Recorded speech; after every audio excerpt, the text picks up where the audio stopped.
bonjour, l'année académique se termine. Demain ce sont les délibérations au séminaire de Namur. Une année académique un peu spéciale puisqu'elle a été perturbée au deuxième semestre par la pandémie du coronavirus, ce qui nous a amené à publier des vidéos philosophiques. Je vous propose, en guise de conclusion de ce parcours philosophique mené ensemble via les réseaux sociaux, une petite réflexion sur ce qu'est l'être humain, en réponse à une question d'un étudiant de l'Université catholique de Louvain qui est donc intervenu suite à la vidéo que j'ai postée sur l'éthique de l'environnement. Il s'appelle Tom, je vous relis sa question. La seule chose qui semble ne pas être remise en question dans cet exposé, donc sur l'éthique de l'environnement, c'est la place de l'homme au sommet. Mais ça ne va pas forcément de soi. Comment justifier ce choix de laisser l'homme au sommet comme ayant plus de valeur que les autres, être vivant, alors que cette notion de valeur est arbitraire, définie par l'homme lui-même? La phosphorescence, la capacité de voler, de respirer sous l'eau, de voir dans la nuit ne pourraient-elles pas être d'autres critères qui feraient des animaux pourvus de ces facultés des êtres ayant plus de valeur? Pourquoi mettre arbitrairement la rationalité humaine au-dessus du reste, et donc faire de l'homme un être ayant plus de valeur que les autres êtres vivants? Bien sûr, on sent intuitivement que la rationalité mérite d'être au-dessus du reste, mais cela peut malgré tout être interrogé, problématisé, comme n'allant peut-être pas de soi.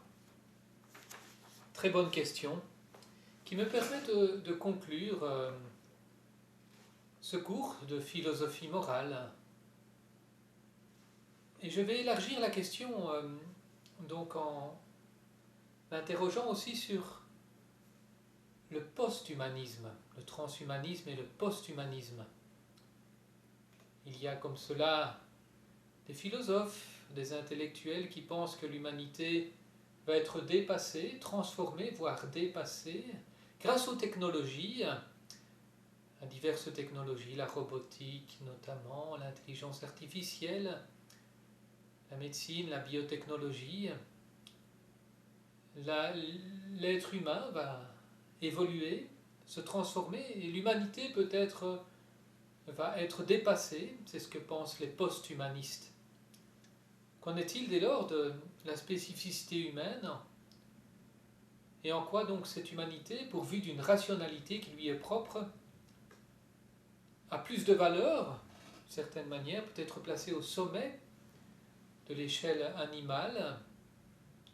En quoi cette humanité, qui est douée d'une rationalité qui lui est propre, je pense, ne pourra pas être dépassée? Elle restera l'humanité. Bien sûr, de tout temps, l'homme a inventé des outils, mais c'est justement le propre de l'homme que d'inventer des outils. Et les robots, qui sont comme des outils, ne pourront pas être considérés comme supérieurs à l'homme, même si ils pourront être supérieurs à l'homme sur,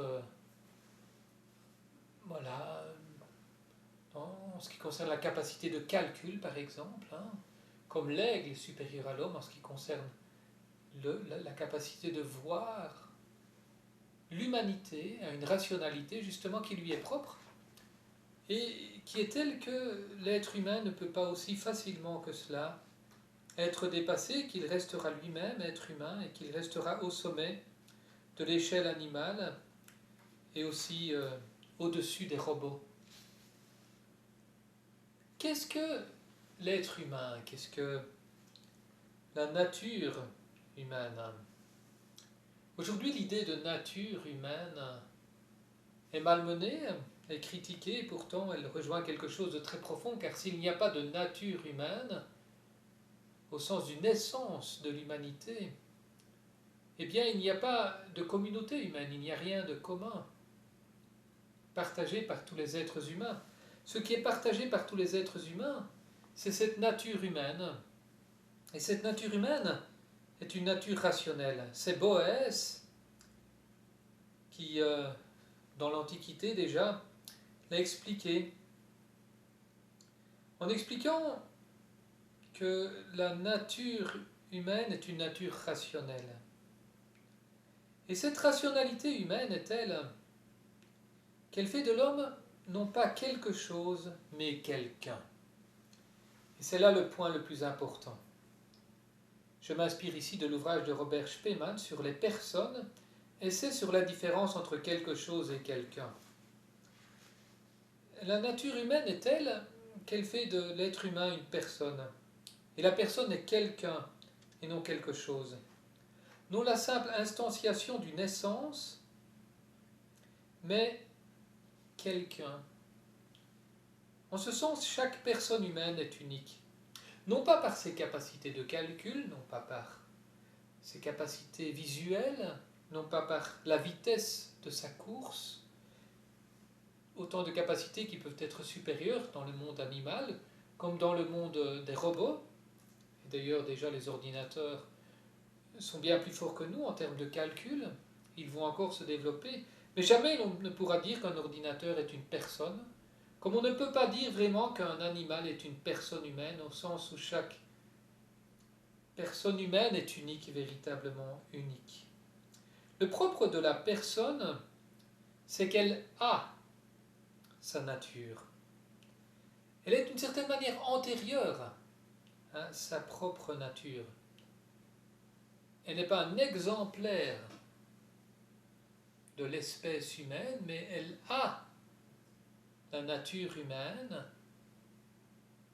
qu'elle peut presque nier d'une certaine manière. Et d'ailleurs, certains philosophes, comme Sartre notamment, estiment qu'il faut prendre ses distances, toutes ses distances par rapport à sa nature humaine en tant qu'homme, pour ne pas être soumis à la nature humaine, mais créer sans cesse sa propre liberté, ses propres valeurs, grâce à la liberté. En ce sens, Sartre dira que l'existence chez l'homme précède l'essence. Et il dira que celui qui se laisse soumettre à la nature humaine, à l'essence humaine, est un lâche, parce qu'il n'honore pas cette liberté qu'a l'être humain de toujours inventer ses propres valeurs. En disant cela, d'une certaine manière, Sartre voit juste, car justement, ce qui fait le propre d'une personne, c'est qu'il n'est pas un exemplaire de l'essence de son espèce, mais qu'il l'a. L'être humain a la nature humaine. Et il peut jouer avec d'une certaine manière, il peut la respecter ou ne pas la respecter. Bien sûr, une fois cela dit, nous ne ferons pas nôtres les propos de Sartre et dirons que si nous avons la nature humaine, il nous faut la respecter, cette nature humaine. On a bien vu, l'histoire nous l'enseigne, que quand on ne respecte pas la nature humaine, ce que nous avons la possibilité de faire, eh bien il y a beaucoup de problèmes moraux, éthiques, et en particulier dans le domaine de l'éthique de l'environnement, mais pas seulement, en bioéthique également, etc. Et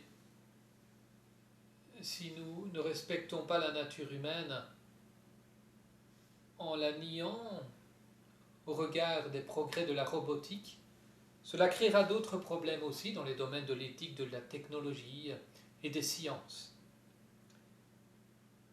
Qu'est-ce que cela fait d'être une chauve-souris, se demande le philosophe contemporain Thomas Nagel. Eh bien, c'est une très bonne question. On ne sait pas exactement ce que ça fait que d'être une chauve-souris ou un autre animal. Mais on peut s'imaginer que la chauve-souris ne sait pas prendre distance par rapport à sa propre nature, par rapport à ce qui fait d'elle une chauve-souris. Tandis que l'homme, lui, peut prendre distance grâce à sa rationalité, justement, qui est une rationalité supérieure. Et grâce à cette rationalité, l'homme peut prendre distance par rapport à sa propre nature et même la nier, ce que ne peut pas faire la chauve-souris. Il y a cette capacité de négativité par rapport à sa propre nature qui existe chez l'homme, qui n'existe pas chez la chauve-souris et qui ne pourra pas exister chez le robot non plus, qui ne sera qu'une machine finalement. Une machine extrêmement évoluée, mais une machine. Tandis que l'homme, qui est une personne qui a sa nature et qui n'est pas un exemplaire seulement de sa nature, mais qui a sa nature avec cette capacité de distance, de prise de distance par rapport à la nature qui est la sienne, comme l'a bien vu Sartre, pourra et peut donc nier cette nature, ce que ne peut pas faire la chauve-souris.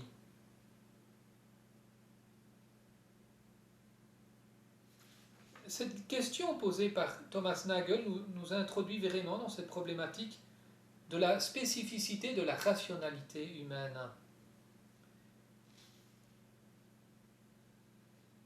L'existence humaine est une existence particulière qui est telle que l'être humain peut prendre distance par rapport à sa propre nature.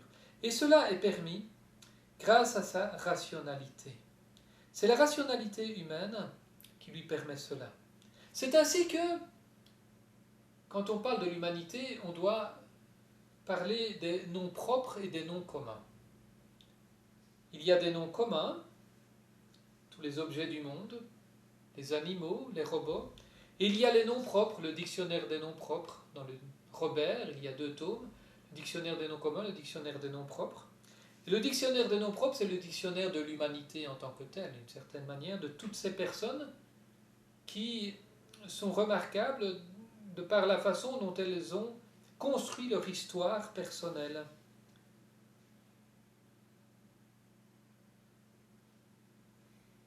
Personne, le mot personne désigne plutôt des noms propres.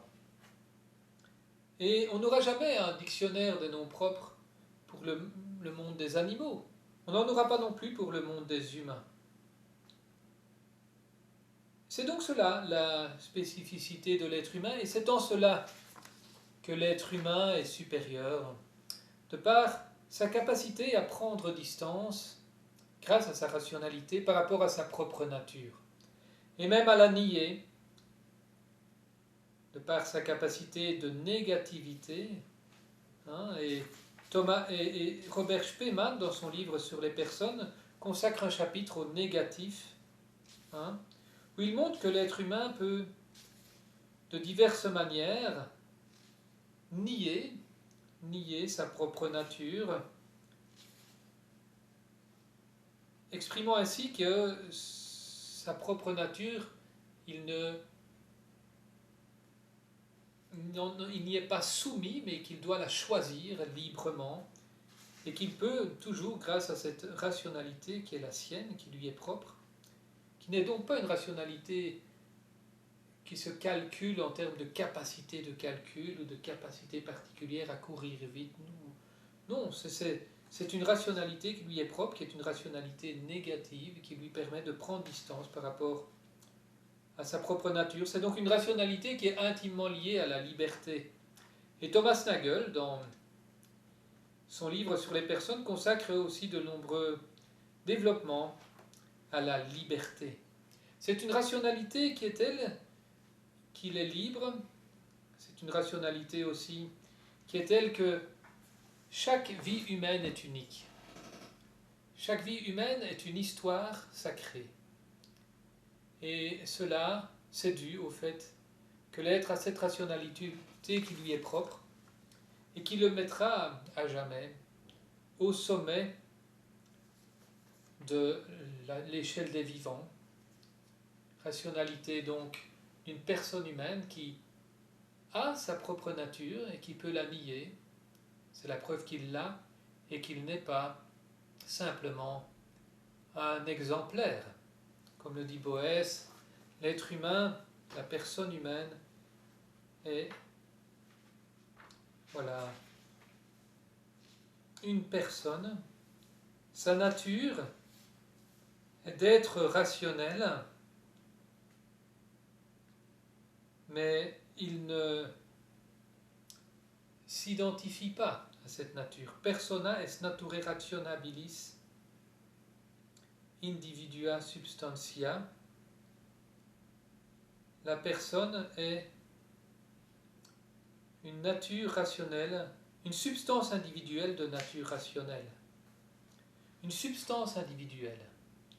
Donc une unité unique, individuelle, donc indivisible, de nature rationnelle, dont la nature est rationnelle, mais ce qui prime, c'est la substance individuelle qui a une nature rationnelle.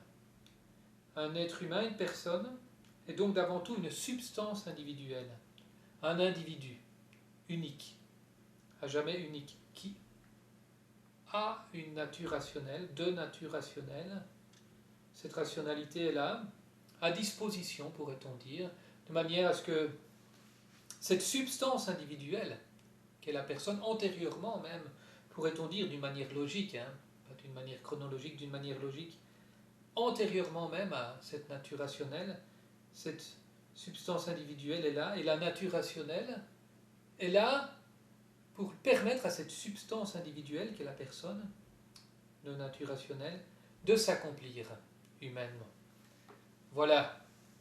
Cela répond, je pense, à la question de Tom, et en analysant encore davantage comment fonctionne la rationalité humaine, on peut encore aller plus loin, montrer davantage encore, comme le fait Robert Spemann dans son livre, comment la négativité intervient, comment la liberté intervient chez l'homme, et comment, grâce à cette rationalité humaine, la substance individuelle de nature rationnelle qui est la personne, comme le dit Boès, s'accomplit au jour le jour dans une existence particulière qui fait que son histoire est toujours unique. Et que quand un être humain meurt, comme le disent les sages africains, c'est une bibliothèque qui meurt, c'est un monde qui meurt, car tout être humain est d'une certaine manière un monde. Chaque histoire humaine est une histoire sacrée. Merci beaucoup. Cette expérience de vidéo philosophique postée sur les réseaux sociaux m'a beaucoup plu. Merci à tous ceux qui ont réagi à mes vidéos. Et je pense que je continuerai cela à l'avenir. Voilà, bonnes vacances à chacune et à chacun.